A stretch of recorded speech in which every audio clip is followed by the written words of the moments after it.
नमस्कार, मैं हूं श्वेता सिंह और आप देख रहे हैं आज तक। चीन क्या कुछ कर रहा है वास्तविक नियंत्रण रेखा पर, यह आपने देखा है। अब आपको एक ब्रेकिंग न्यूज इस समय की दे देते हैं कि शी जिनपिंग ने पहली बार आधिकारिक तौर पर जो चीज कही है इस पर, वो ये कहा है कि चीनी सेना जो है वो तैयार रहे। एलएसी पर जो कुछ चल रहा है उसके लिए चीनी सेना तैयार रहे, ये शी जिनपिंग की तरफ से कहा गया है। दरअसल इसे एक तरह से उकसावे के तौर पर भी आप देख सकते हैं कि चीन की तरफ से अगर यह कहा जा रहा है कि सैन्य कार्रवाई के लिए वहां की सेना तैयार रहे, तो ये क्या संकेत हो सकते हैं। भारत अपनी तरफ से कोशिश ये करता है कि कूटनीतिक तौर पर बातचीत हो जाए, शांति रहे वहां पर, लेकिन अगर चीन के राष्ट्रपति शी जिनपिंग ऐसा कहते हैं कि वहां की सेना तैयार रहे किसी भी तरह की सैन्य कार्रवाई के लिए, तो क्या चीन की मंशा है, इसके आगे बोलने की आवश्यकता नहीं। लेकिन जिस तरीके से लाइन ऑफ एक्चुअल कंट्रोल में सिक्किम से लेकर लद्दाख तक पूरी तरीके से चीन ने उकसावे की कार्रवाई की है, वो देखना भी आपके लिए जरूरी है।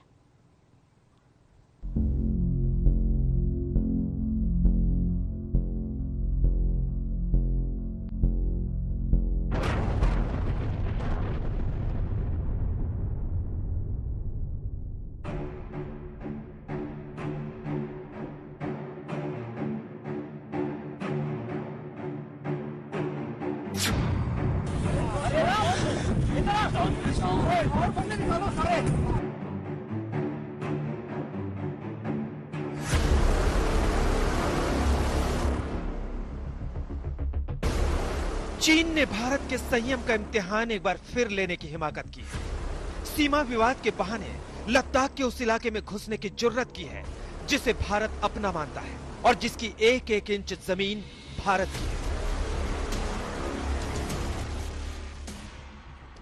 धोखा देने की अपनी पुरानी आदत से वो बाज नहीं आ रहा। एक बार फिर उसने लद्दाख में नियंत्रण रेखा के करीब पक्के कैंप बना लिए हैं। वो इलाका जहां भारत और चीन अपने अपने हिस्से में पेट्रोलिंग किया करते थे और फिर लौट आते थे। इस बार वहां चीन ने पक्के कैंप बना लिए हैं। न सिर्फ कैंप बनाए बल्कि अपने हजारों सैनिकों को भी तैनात कर दिया।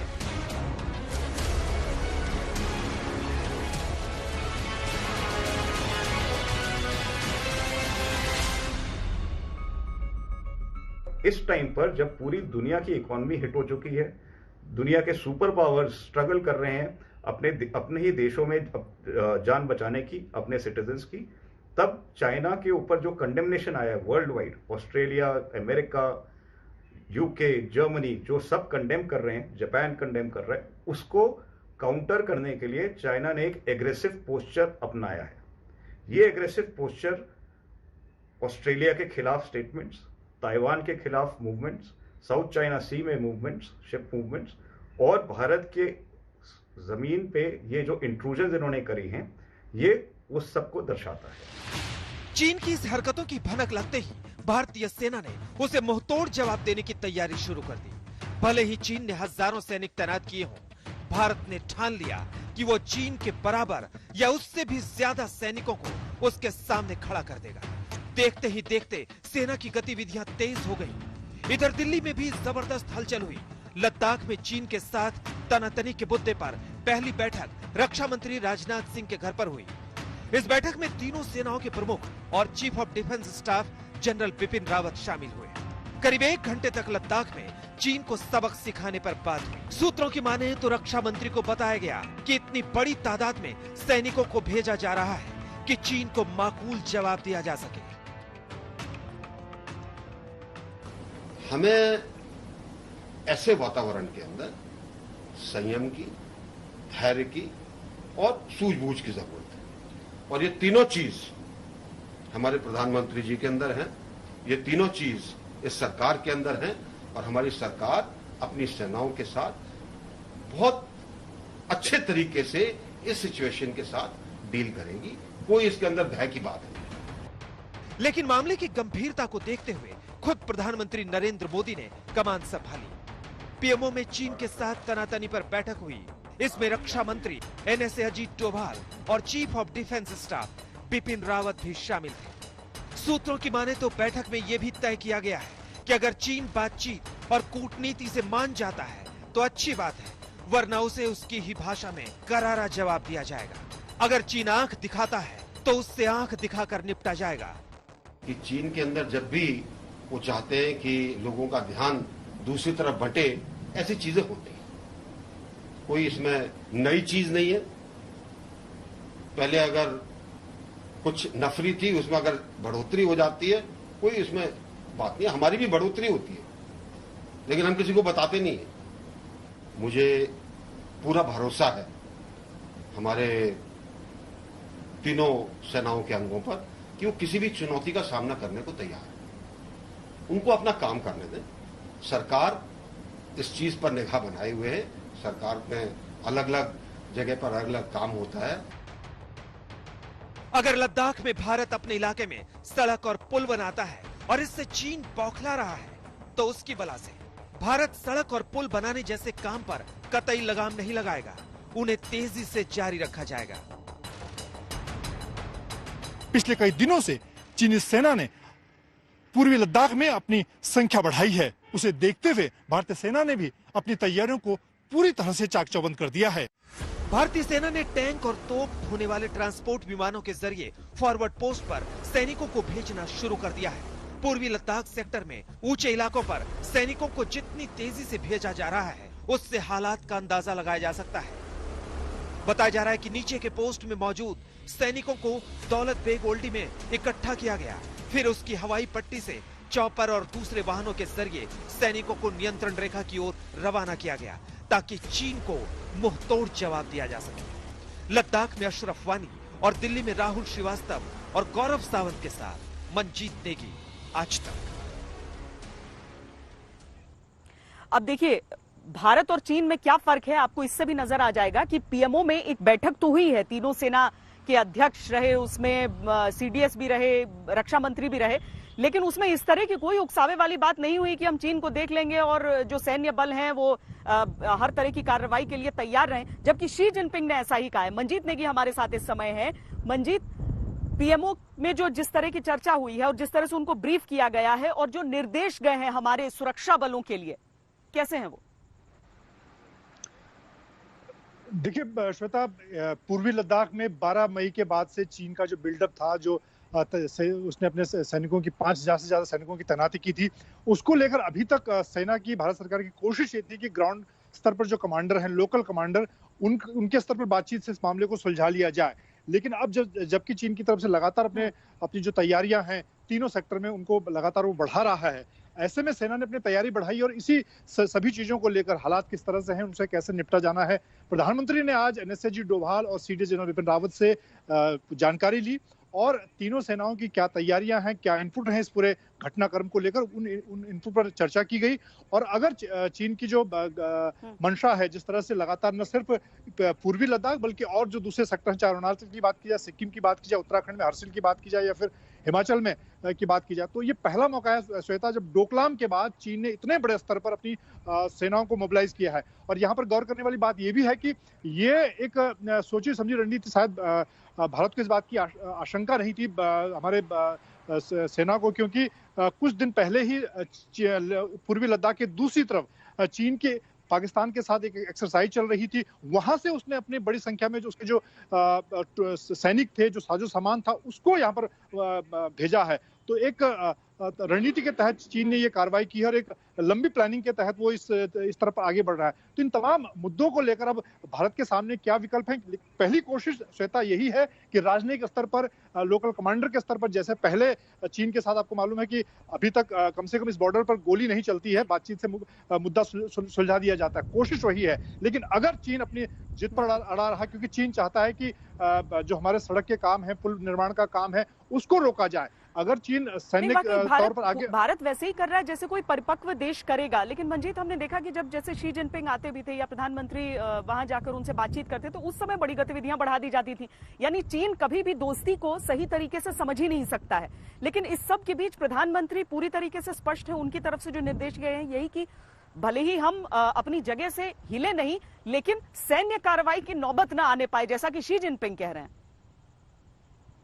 बिल्कुल श्वेता, प्रधानमंत्री का बैठक लेना और बैठक में तीनों सेनाओं से विकल्प पूछना इस बात को दिखाता है कि प्रधानमंत्री ने अपनी सेनाओं से किस तरह की जानकारी ली और उन्हें क्या दिशा निर्देश दिए होंगे, उनकी क्या तैयारियां हैं। क्योंकि अभी तक अगर हम अब चीन को ये याद रखना होगा कि बस अड्डे की बात नहीं, आज की जो तीनों सेनाएं हैं उनकी क्या तैयारी है। और चीन ने तो 12 तारीख के बाद करीब 15 दिनों में इतना बड़ा मोबिलाइजेशन किया है, और हमारी सेनाओं को सिर्फ, अगर हम वायुसेना की बात करें और सेना की अपनी थल सेना की बात करें, तो सिर्फ 4 से 5 दिन लगे हैं चीन के मुकाबले में खड़ा होने में। तो बहुत ज्यादा समय नहीं लगेगा सेनाओं को अगर सैन्य सामरिक तौर पर चीन को जवाब देना है। तो ये हमारी तैयारी को दिखाता है कि हम बहुत कम समय में चीन के खिलाफ, चाहे पूर्वी लद्दाख की बात करें या दूसरे मोर्चों की बात करें, हमारी तैयारी मुकम्मल है। और अभी की बात करें तो आज वायुसेना प्रमुख कल सुलूर में जो हमारा स्वदेशी लड़ाकू विमान है उसकी स्क्वाड्रन का वहां पर उद्घाटन कर रहे हैं। और यहाँ पर प्रधानमंत्री ने एनएसजी डोभाल और सीडीएस से तीनों सेनाओं के विकल्प पूछे। तो ये दिखाता है कि एक परिपक्व देश के तौर पर हमारी क्या तैयारियां हैं,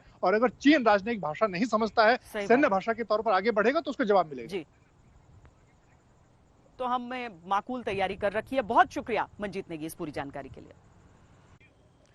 भारत और चीन के बीच जो लाइन ऑफ एक्चुअल कंट्रोल है, यानी वास्तविक नियंत्रण रेखा, वो देखने में किसी न कोई रेखा है, न कोई बाउंड्री है, न कोई कांटेदार तारे हैं। समतल जमीन है, पहाड़ हैं, और यही कारण है कि कई बार पेट्रोलिंग के दौरान दोनों तरफ के जो सैनिक हैं वो आपस में उलझ जाते हैं। हालांकि गलतियां अधिकतर चीन की तरफ से ही होती हैं, क्योंकि वो अपनी सीमा का विस्तार करने के लिए भारतीय सीमा की तरफ घुसना चाहता है। पर इस बार तस्वीर थोड़ी सी और अलग है। वो इसीलिए अलग है क्योंकि चीन जानबूझकर उलझ रहा है। उसने एलएसी पर भारतीय कैंप जो था उसे ठीक 500 मीटर की दूरी, बस 500 मीटर की दूरी पर अपना कैंप लगा लिया है।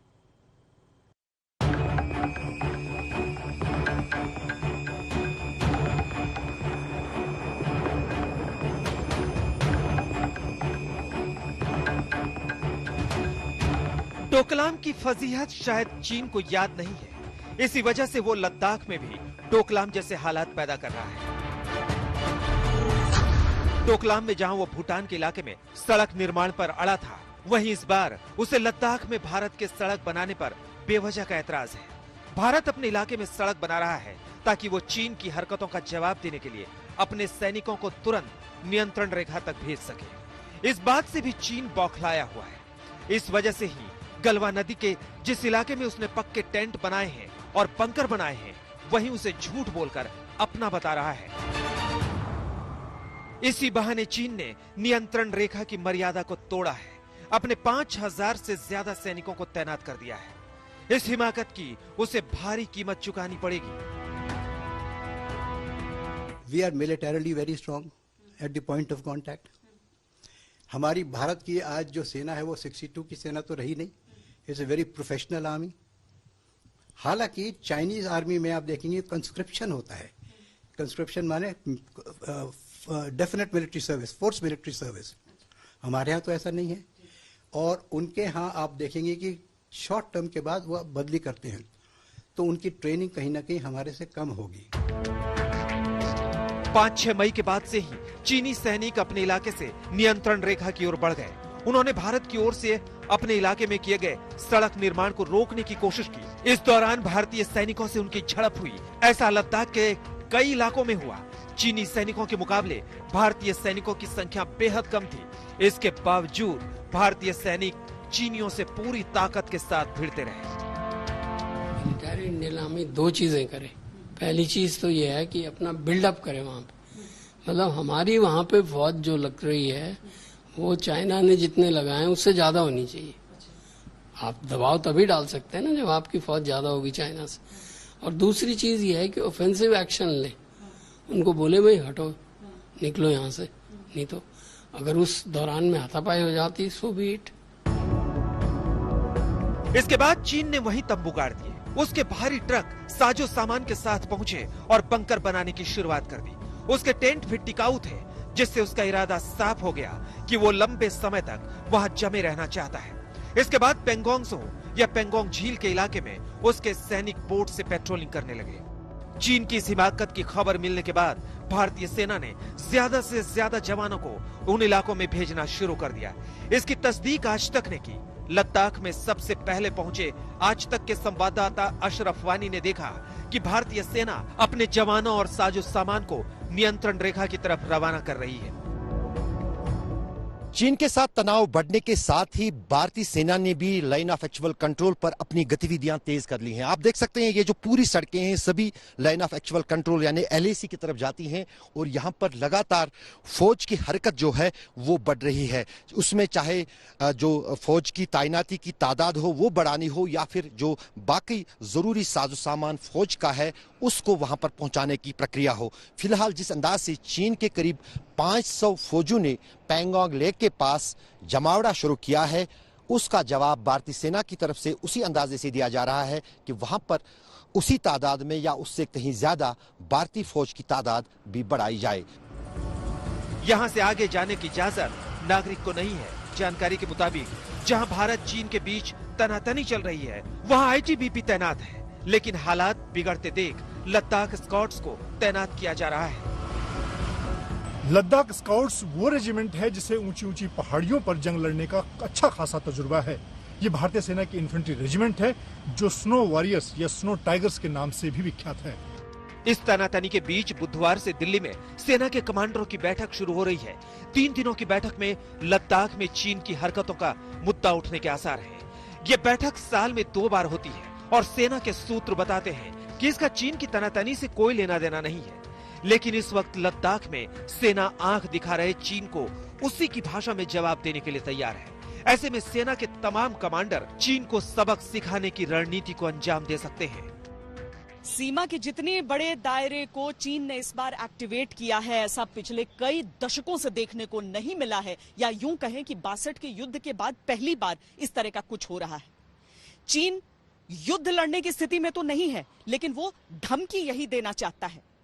लेकिन चीन की एक स्ट्रैटेजी को और ध्यान से देखना पड़ेगा कि वो लाइन ऑफ एक्चुअल कंट्रोल के जितना भीतर दाखिल हुआ है वो भारतीय सीमा के बहुत अंदर है, और भारतीय सेना जो है उसे केवल डटकर बिना पलकें झपकाए अपनी जगह पर मुस्तैदी से रहना होगा। लद्दाख में अशरफ वानी और दिल्ली में श्वेता सिंह के साथ मंजीत नेगी, आज तक। चीन हमेशा एक माइंड गेम खेलने की कोशिश करता है। इस पूरे मामले पर जो विवाद अभी चल रहा है, इस पर चीन ने कोई आधिकारिक बयान नहीं दिया है, लेकिन बार बार वो 62 की रट लगा लेता है, 62 की याद दिलाने लगता है। चीन दरअसल शुरुआत से ही इस खेल में माहिर रहा है कि 62 की जो कमियां थीं, जो खामियां थीं, उसको वो गिनवा दे, अपनी जीत दर्ज करा दे। लेकिन उसके बाद, उसके ठीक 5 साल बाद जो 1967 में उसका सामना करना पड़ा, या फिर 80 के दशक में जिस समय जनरल सुंदर जी ने उसकी सेना को उसकी हैसियत याद दिला दी थी, वो कभी याद नहीं रखना चाहता है, डोकलाम को याद नहीं रखना चाहता है। शायद ये समय आ गया है कि चीन के दिमाग से 1962 की याद को 2020 के कर्मों से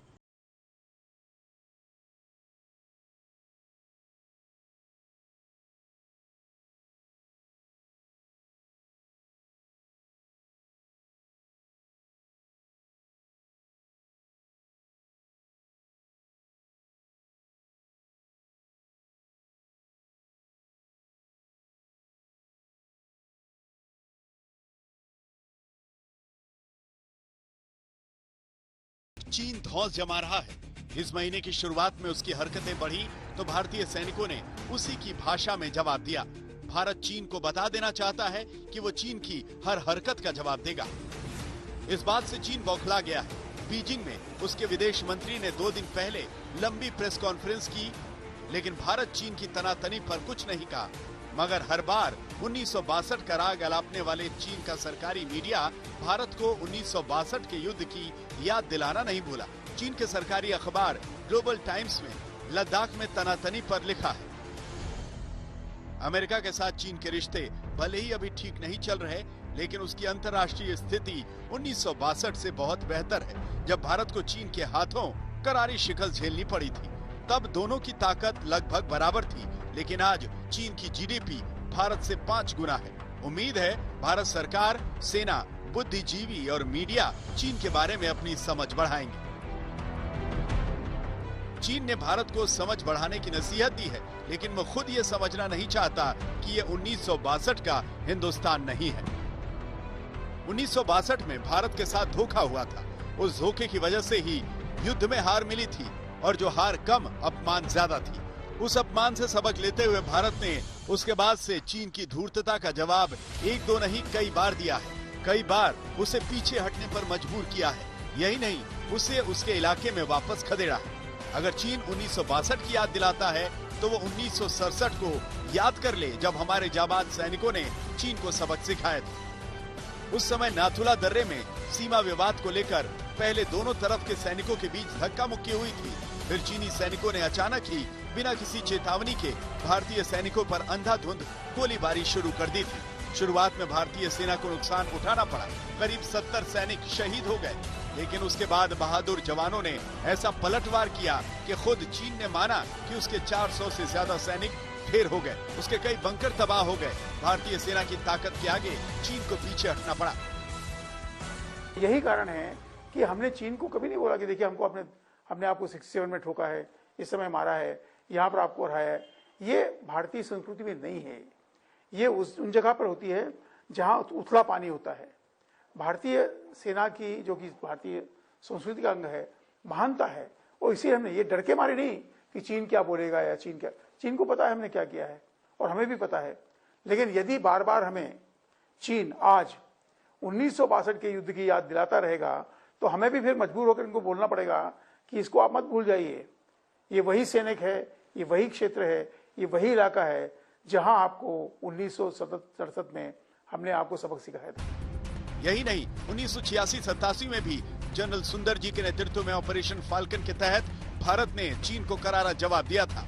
अरुणाचल के नामकाचू तक जनरल सुंदर जी ने हेलीकॉप्टर के जरिए भारतीय सैनिकों को पहुंचाकर चीन को हैरान कर दिया था। चीफ जनरल सुंदर जी थे, उन्होंने एक्सरसाइज करी एक चेकर बोर्ड, और हमने हेलीकॉप्टर के जरिए जल्दी से जाके सुमदरोंग, एक जगह है, वैली है वो, हमने वहाँ पर डिप्लॉयमेंट किया। चीन वाले भी आगे, उन्होंने एतराज़ भी किया, उनकी भी सामने डिप्लॉयमेंट हो गई, और वो एक किस्म की मुठभेड़ काफ़ी लंबे अरसे तक चली। आखिरकार चीन वाले पीछे हट गए। तो सुमदरोंग चू की जो मुठभेड़ थी वो ब्लडलेस थी, वहाँ कोई शूटिंग नहीं हुई, कोई फायरिंग नहीं, सिर्फ आंख दिखाने वाली बात थी, और उसमें भी भारत का अपर हैंड रहा। इसके बाद ही भारत ने अरुणाचल प्रदेश को पूर्ण रूप से राज्य का दर्जा दिया था, जिसकी वजह से चीन आज भी तिलमिलाता रहता है। वहीं हमेशा 1962 का राग अलापने वाले ग्लोबल टाइम्स को याद रखना चाहिए कि जहां चीन ने वियतनाम युद्ध के बाद कोई युद्ध नहीं लड़ा है, वहीं भारत ने पाकिस्तान से 1971 और फिर करगिल युद्ध लड़ा। यही नहीं, आज भी वो पाकिस्तान के साथ साथ चीन के हमलों का जवाब देने के लिए युद्ध जैसी तैयारी रखता है। ऐसे में 62 की खुमारी में चीन अगर लद्दाख में भारत से भिड़ने की जरूरत करता है तो भारत भी उस हार का बदला 2020 में लेने से नहीं चूकेगा।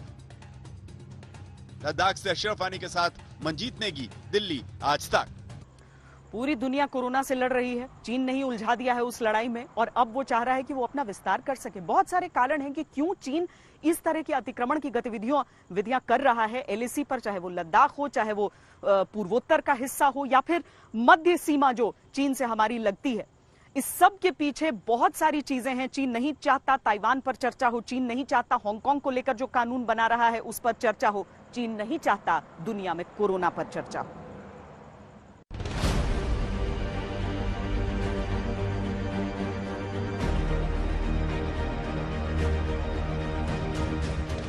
पूरी दुनिया में कोहराम मचाने वाले कोरोना वायरस को फैलाने के मामले में चीन कटघरे में है। तमाम देश इसके लिए चीन को ही जिम्मेदार ठहरा रहे हैं। चीन पर जांच का शिकंजा कसता जा रहा है। इस जांच का समर्थन करने वाले 116 देशों में भारत भी शामिल है। भले ही चीन को कसूरवार ठहराने के मामले में भारत सामने नहीं आया है, लेकिन चीन उस पर दबाव बनाने से बाज नहीं आ रहा। ऐसे में यह माना जा रहा है कि लद्दाख में चीन की हरकत दरअसल ध्यान बटाने की एक चाल है। तनाव मेरे विचार से इसलिए है कि इस समय चीन कटघरे में खड़ा दुनिया के अंदर कोरोना को लेकर। वुहान का नाम आता है, चीन के बायोलॉजिकल वॉरफेयर का नाम आता है। सब देश जो है चीन के खिलाफ खड़े दिखाई देते हैं। ऐसे समय पर चीन चाहता है कि थोड़ी अटेंशन डाइवर्ट हो, लोग बाग दूसरी तरफ देखने लगे। तो ये जो आप देख रहे हैं, मेरा अनुमान है कि ये उसकी पॉस्चरिंग है, उसका कोशिश कर रहा है कि कुछ इसमें से आवाज निकले, कुछ लोग बागों का ध्यान जो है दूसरी तरफ जाए। दरअसल कूटनीति के मामले में भी चीन अकेला पड़ गया है। कोई भी देश उसका साथ देने को तैयार नहीं है। अगर उसके रिश्ते आज भी अच्छे हैं तो पाकिस्तान के साथ। बार बार चीन दावा करता रहा है कि पाकिस्तान के साथ उसका रिश्ता चट्टान की तरह मजबूत है। इस बयान से लद्दाख में उसकी गतिविधियों को जोड़ा जा रहा है। चीन ने पाकिस्तान के ग्वादर तक वन बेल्ट वन रोड परियोजना के तहत सीपेक यानी चाइना पाकिस्तान इकोनॉमिक कॉरिडोर बनाया है। इसके जरिए चीन एशिया के साथ साथ विश्व व्यापार पर अपना अधिकार कायम करना चाहता है। इसके साथ ही वो दक्षिण एशिया में भारत के महत्व को खत्म कर देने का भी इरादा रखता है। इस वजह से ही जब बीजिंग में उसने बेल्ट एंड रोड फोरम की बैठक का आयोजन किया, इस बैठक में भारत शामिल नहीं हुआ। दरअसल ये सीपेक पाकिस्तान के कब्जे वाले कश्मीर से होकर गुजरता है और इसे भारत अपनी संप्रभुता और अंतर्राष्ट्रीय कानून के खिलाफ मानता है। ये बात चीन को नागवार गुजरी है और वो भारत को सबक सिखाने के लिए कभी सिक्किम तो कभी लद्दाख में हरकत करता रहता है। लेकिन इस वक्त वो खुद पूरी दुनिया के निशाने पर है। कोरोना वायरस फैलाने को लेकर उस पर भारी दबाव है। मुझे अपने प्रधानमंत्री जी पर पूरा विश्वास है कि इस सिचुएशन के अंदर हर फैसला बहुत अच्छा होगा, सधा हुआ होगा और देश के हित में होगा। मुमकिन है कि वो एक तीर से दो शिकार करना चाहता है। भारत से तनातनी की खबरों के बीच वो अपने ऊपर से दुनिया का ध्यान हटाना चाहता है। दूसरी तरफ पाकिस्तान भी इस खेल में शामिल दिख रहा है। भारत के फ्लैग मार्च का बहाना बनाकर पाकिस्तान एलओसी पर सीज फायर तोड़ रहा है। वहीं जनरल बाजवा बिना उकसावे के भारत के किसी हमले का जवाब देने के बयान दे रहे हैं। चीन और पाकिस्तान की ऐसी हर साजिश पर भारत की पूरी नजर है। श्वेता सिंह के साथ गौरव सावंत, दिल्ली आज तक। चीन ने लंबे समय से पाकिस्तान को अपना मोहरा बनाकर रखा है। वो चंद पैसे फेंक देता है और पाकिस्तान उसकी धुन पर नाचने लगता है। इतने सालों से हमने देखा है कि किस तरीके से चीन के एक इशारे पर पाकिस्तान जो एलओसी है उस पर अपनी गतिविधियां बढ़ाता है। लेकिन अब चीन एक नया मोहरा तलाशना चाहता है। वो इस कोशिश में है कि नेपाल के साथ भी भारत की तलखी बढ़े, लेकिन भारत इस बार पूरी तरह तैयार है।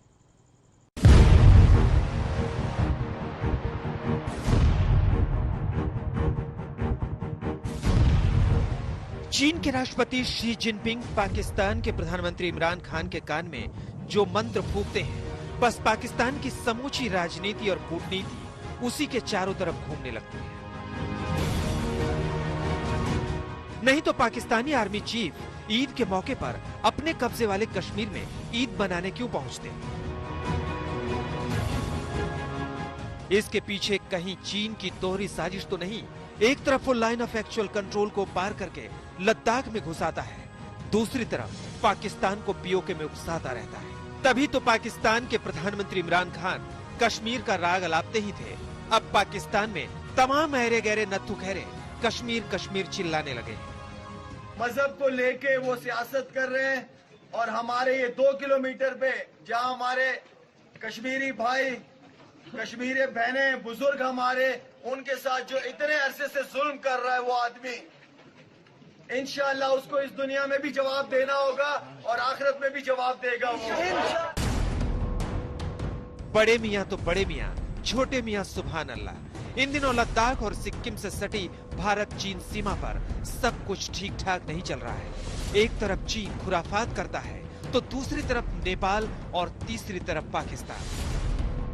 जम्मू और कश्मीर में धारा 370 समाप्त होने के बाद से चीन पाकिस्तान को कश्मीर मामले पर शह दे रहा है।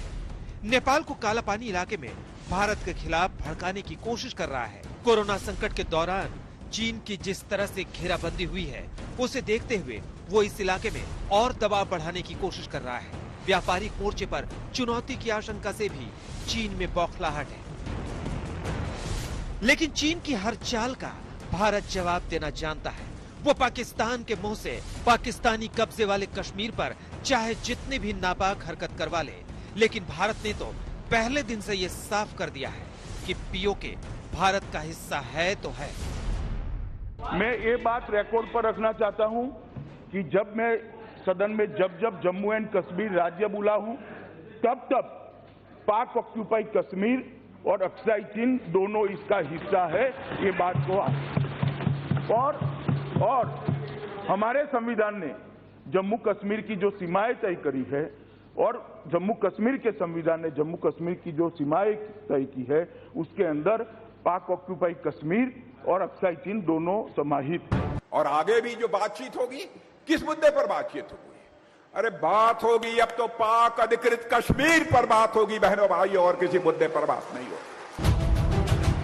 पाकिस्तान ने कश्मीर के जिस इलाके पर कब्जा जमा रखा है उसको अब चीन भी बचा नहीं सकता।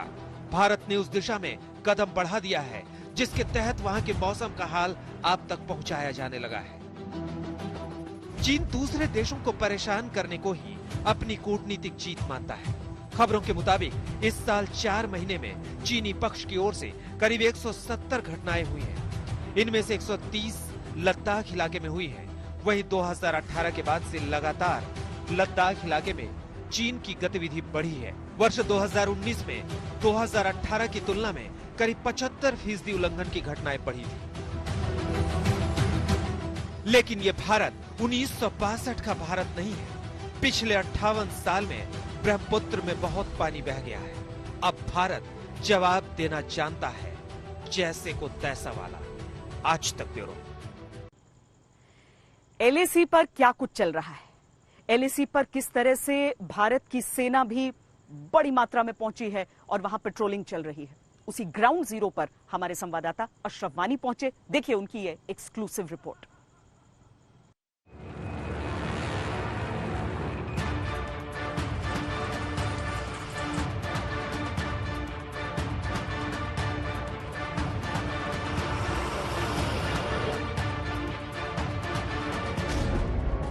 लद्दाख का आंखों देखा हाल। एलएसी पर पहुंचा आज तक।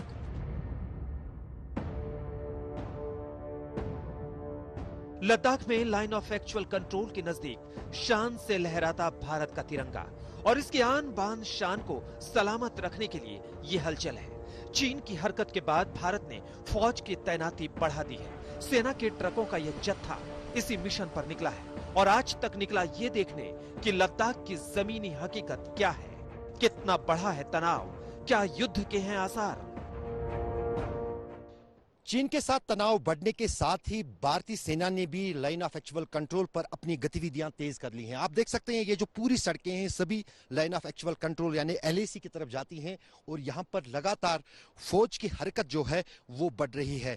उसमें चाहे जो फौज की तैनाती की तादाद हो वो बढ़ानी हो या फिर जो बाकी जरूरी साजो सामान फौज का है उसको वहां पर पहुंचाने की प्रक्रिया हो। फिलहाल जिस अंदाज से चीन के करीब 500 फौजियों ने पैंगोंग लेक के पास जमावड़ा शुरू किया है, उसका जवाब भारतीय सेना की तरफ से उसी अंदाजे से दिया जा रहा है कि वहां पर उसी तादाद में या उससे कहीं ज्यादा भारतीय फौज की तादाद भी बढ़ाई जाए। भारत और चीन के बीच तनाव बढ़ने के बाद आज तक पहला चैनल है जो एलएसी पर पहुंचा है।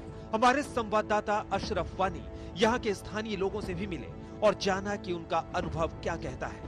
ये लोग लगातार यहाँ चीन की चालबाजी से दो चार होते रहते हैं, लेकिन इस बार का तनाव ज्यादा गंभीर नजर आ रहा है।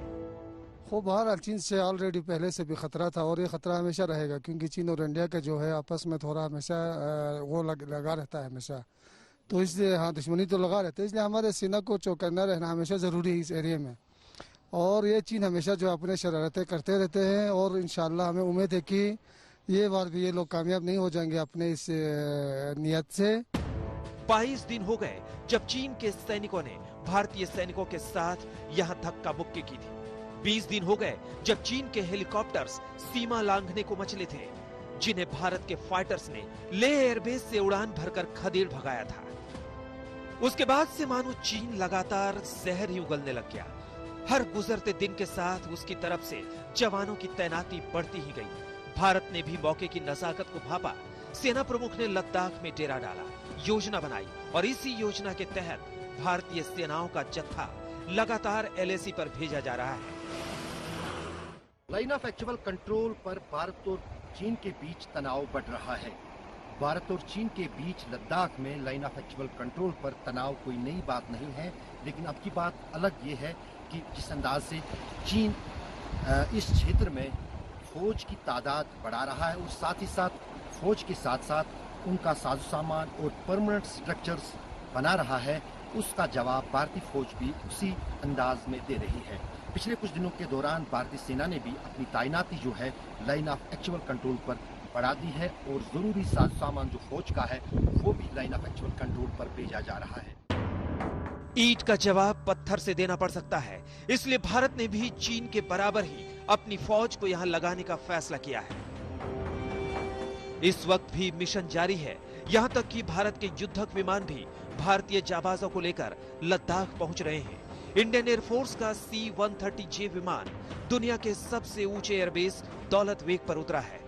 भारत ने लद्दाख में गलवान नदी घाटी से लेकर पेंगोंग झील तक उन सभी इलाकों में अपनी फौज को मोर्चे पर लगाया है, जहां चीन के सैनिक अड़े पड़े हैं। साल में मात्र गर्मी के महीनों में दोनों देशों की तरफ से सेनाएं इस इलाके में पेट्रोलिंग करती थी, लेकिन अब की बार सेना की पेट्रोलिंग के बजाय चीनी सेना ने यहाँ पर परमानेंट स्ट्रक्चर्स बनाने शुरू कर दिए हैं और जिसकी आपत्ति भारतीय सेना ने यहाँ सीमा पर भी दर्ज की है और साथ ही साथ डिप्लोमेटिक लेवल पर भी इस बात को उठाया जा रहा है। लेकिन अब की बार भारतीय सेना ने ये साफ किया है कि जो गुस्ताखी और जो आंख चीन की तरफ से सीमा पर यहाँ दिखाई जा रही है, उसका जवाब उसी हिसाब और उसी ताकत के साथ भारतीय सेना की तरफ से भी दिया जाएगा। रूफ अहमद के साथ अशरफ आनी, line of actual control, Ladakh. पाप का घड़ा कभी न कभी भरता है और चीन के लिए वो समय आ चुका है। वो कितना भी चाहे कि पाकिस्तान को उकसा ले, नेपाल को उकसा ले, लेकिन जिस तरह से अब दुनिया भर के देश उसके खिलाफ खड़े हैं, जिस तरह से छोटे से छोटा देश अपनी संप्रभुता का सम्मान चाहता है, चीन की गुलामी नहीं, वो हांगकांग की का जो स्टांस है उसमें भी नजर आता है और ताइवान की बातों में भी नजर आता है।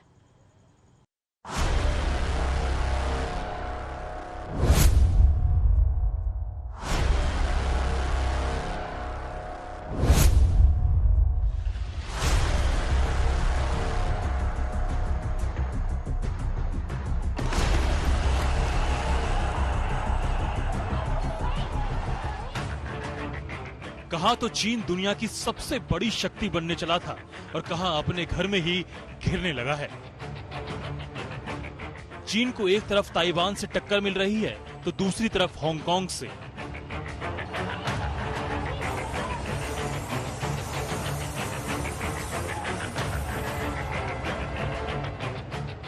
ताइवान की स्वतंत्र सत्ता और संप्रभुता को चीन ने कभी माना ही नहीं। वो ताइवान पर अपने अधिकार का दावा करता है। वहां कुछ दिनों पहले ही नई सरकार आई जिसमें साई इंगवेन नई राष्ट्रपति बनी। कोरोना के कारण उनके शपथ ग्रहण समारोह में विदेशी मेहमान नहीं आए, लेकिन 41 देशों के 92 प्रतिनिधियों ने वीडियो संदेश जरूर भेजे। अमेरिका ने ताइवान का खुल्लम खुल्ला समर्थन किया तो चीन को अपनी जमीन खिसकती हुई नजर आई। 基于一个中国原则，中国政府同世卫组织已经就中国台湾地区参与全球卫生事务做出了妥善的安排。台湾地区与世卫组织及其成员分享抗疫的信息，开展专家的合作交流，这方面的渠道是完全畅通的，从来不存在什么技术障碍，或者是所谓防疫的缺口。 चीन ने भारत की सीमा पर जो खुराफात शुरू की, उसका खामियाजा अब उसको भुगतना पड़ रहा है। वन चाइना पॉलिसी को भारत ने पहले ही ठंडे बस्ते में डाल दिया। अब ताइवान की नई सरकार की तरफ कूटनीतिक दोस्ती का हाथ तब बढ़ा जब बीजेपी सांसदों ने ताइवान सरकार के शपथ ग्रहण के मौके पर पैगाम भेजा कि भारत और ताइवान दो लोकतांत्रिक देश हैं और स्वतंत्रता, लोकतंत्र और मानवाधिकार जैसे समान मूल्यों से जुड़े हुए हैं। पिछले कुछ सालों में भारत और ताइवान ने व्यापार, निवेश और लोगों के बीच मेलजोल के जरिए द्विपक्षीय संबंध मजबूत किए हैं। कोरोना को लेकर चीन से अमेरिका की नाराजगी का आलम यह है कि राष्ट्रपति डोनाल्ड ट्रंप हर रोज चीन को कटघरे में खड़ा करते हैं। अमेरिका तो चीन का गला दबा ही रहा है, अब भारत ने भी अपना शिकंजा कसना शुरू कर दिया है। भारत और अमेरिका का साथ मिला तो ताइवान भी चीन का विरोध पूरी ताकत से कर रहा है। फिर चीन के पास तिल मिलाने के सिवा कुछ बचता नहीं। 台湾问题是中国的内政，一个中国原则是国际社会的普遍共识，也是中国同所有建交国双边关系的政治基础。所以我们坚决反对以防疫合作为幌子，与台湾当局开展官方的往来，坚决反对违反一中原则为台湾谋求所谓国际空间，坚决反对外部势力对台独分子借意谋独予以鼓励和纵容。ताइवान ही नहीं, हांगकांग ने भी चीन के खिलाफ अपने तेवर दिखाने शुरू कर दिए हैं। चीन चाहता था कि 75 लाख की आबादी वाले हांगकांग के लोगों के अधिकारों का अतिक्रमण कर ले, ना वो विरोध कर सकें, ना अपने हक के लिए कोई प्रदर्शन। लेकिन हांगकांग की सड़कों पर आजादी के लिए विरोध की चिंगारी जिस तरफ फैल रही है, उससे चीन गुस्से में है। वो राष्ट्रीय सुरक्षा कानून लागू करने पर तुला है। चीन दुनिया को नसीहत दे रहा है कि हांगकांग उसका अंदरूनी मामला है।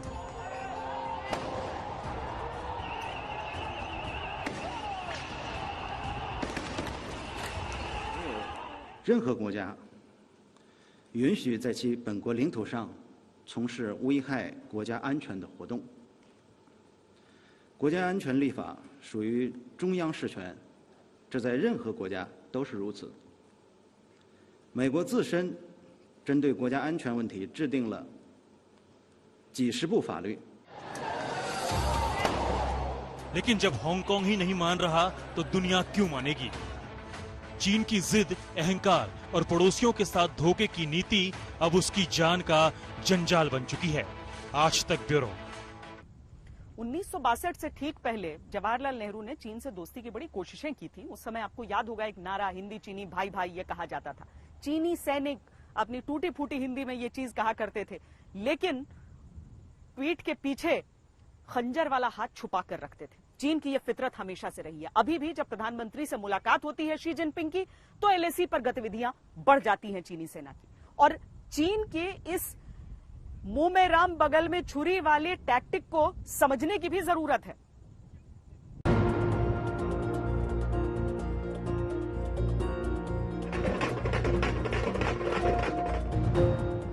ऐसा विश्वास, ऐसी दोस्ती अगर किसी पत्थर के लिए भी दिखाई जाए तो वो उस दोस्ती की लाज रखने के लिए अपने जहन में भी ऐसी धोखेबाजी नहीं लाएगा। धोखा देना तो दूर की बात है। चीन के राष्ट्रपति शी जिनपिंग को जब पिछली बार अनौपचारिक बातचीत के लिए प्रधानमंत्री मोदी ने बुलाया तो महाबलीपुरम में उनके स्वागत में कोई कसर नहीं छोड़ी। वैसे तो पहली बार देश की बागडोर प्रधानमंत्री नरेंद्र मोदी ने संभाली थी। तब भी उन्होंने शी जिनपिंग को खास मेहमान के रूप में अहमदाबाद बुलाया था। साबरमती के किनारे ये विश्वास जमा कि दोनों देश एक नए संबंध का सूत्रपात करेंगे। चीन के राष्ट्रपति जब यहां आए थे, गुजरात में उनका स्वागत हुआ था। उन्होंने मुझे कहा था कि मेरा और तुम्हारा एक विशेष नाता है।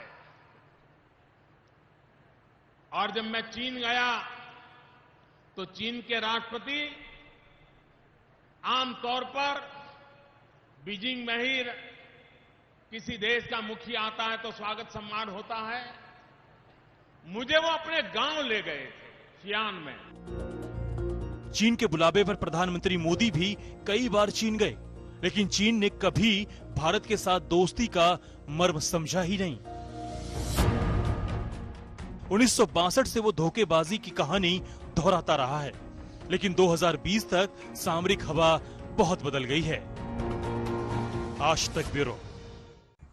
हमारी इस पेशकश में इतना ही। देश और दुनिया की बाकी खबरों के लिए आप देखते रहिए आज तक।